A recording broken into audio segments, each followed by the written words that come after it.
I got a question. Whose idea was it to boycott on the 28th of this month to show retailers that we got power, buying power? Whose idea was it? Oh, I'm supposed to start off with my intro. What's going on? Is Anton from antondaniels.com. I appreciate you guys for continuing to rock with me. Just wondering whose idea was it, because I'm not a follower. Man, nobody can tell me what to do except for God. And I'm just going to live my life regular, and I'm trying to understand whose idea was it? Couple different points.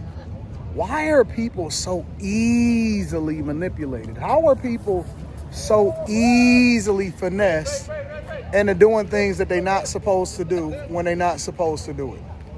Just curious. Because for me to just blindly jump on a bandwagon just for the sake of doing it, it's got to be a really good reason. And if you're telling me that I'm supposed to align with the 93%, you know who the 93% is? If I'm supposed to align with the 93% just because somebody else said that I should, and I don't even know who this mysterious person is, that's crazy to me. Listen, nobody can tell me what to do except for God. Literally, nobody can tell me what to do except for God. So, for me, personally, in mine, if I had planned, because I'm almost in a space to where I feel compelled to shop at these places and spend a whole bunch of money just because somebody told me not to. And that's the type of person that I am. Nobody can tell me what I should and shouldn't do, and nobody should just automatically assume when you go places and people say stuff to you like, yeah, so, you know, because we not shopping on the 28th of February. And I'm like, who are you talking to? And let me tell you how dumb it is, right? So some of the people that I've seen that participating in this plan, they're front loading. So it's almost like it's a marketing tactic from retail to do it anyway so that they can make more money. And then what happens is you're front loading. So essentially you're buying all of the same stuff that you would buy from these retailers ahead of time. And you're buying stuff that you didn't know that you was going to spend money on. It's kind of like having a credit card. When you have a credit card, and Dave Ramsey explains this beautifully.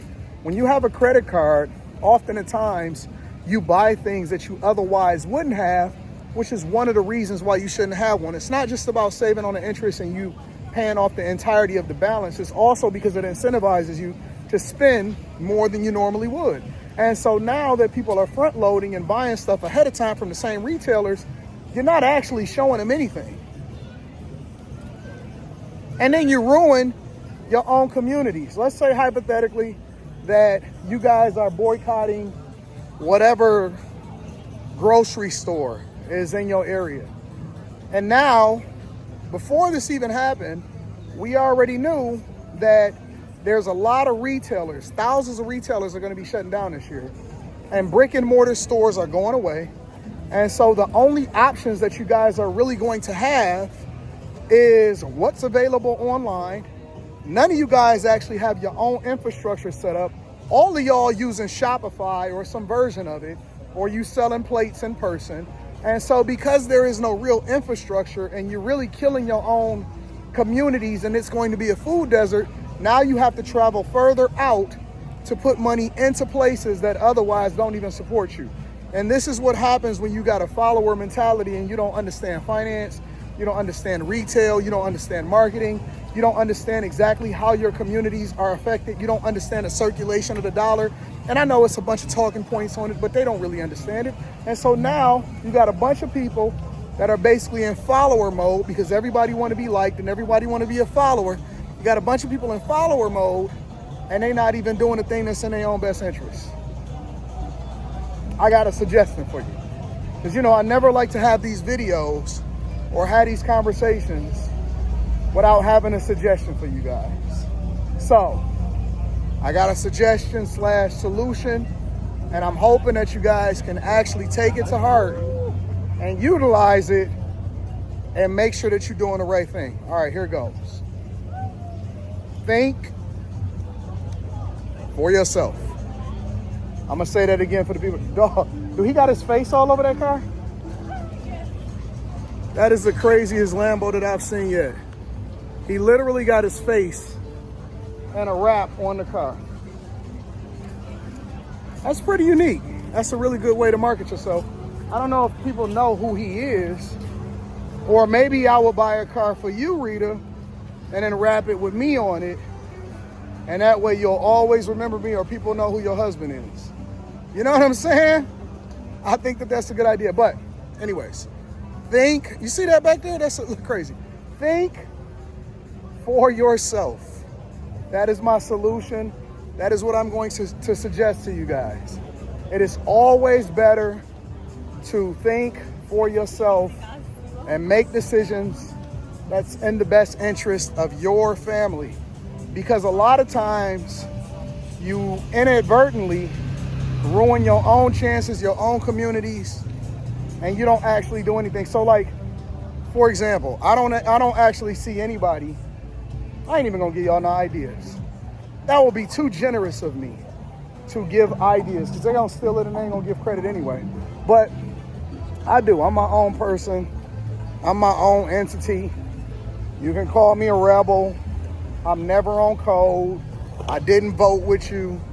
I know it's a thing online where people are saying, oh my God, who did they vote for before I follow? I voted for Trump. Now what?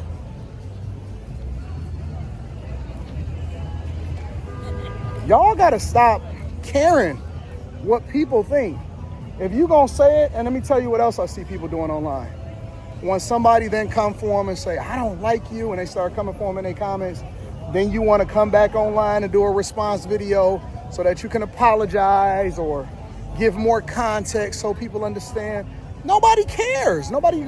Listen, if they gonna come for you, they coming for you because it makes them feel good, not because it's actually conducive for their life or their situation or anything like that. That's just the reality. That's the truth. So you got to be unapologetic. If you're going to change for you and do it internally, and then let it reflect. But don't do it for nobody else. Don't do it to make nobody else feel better.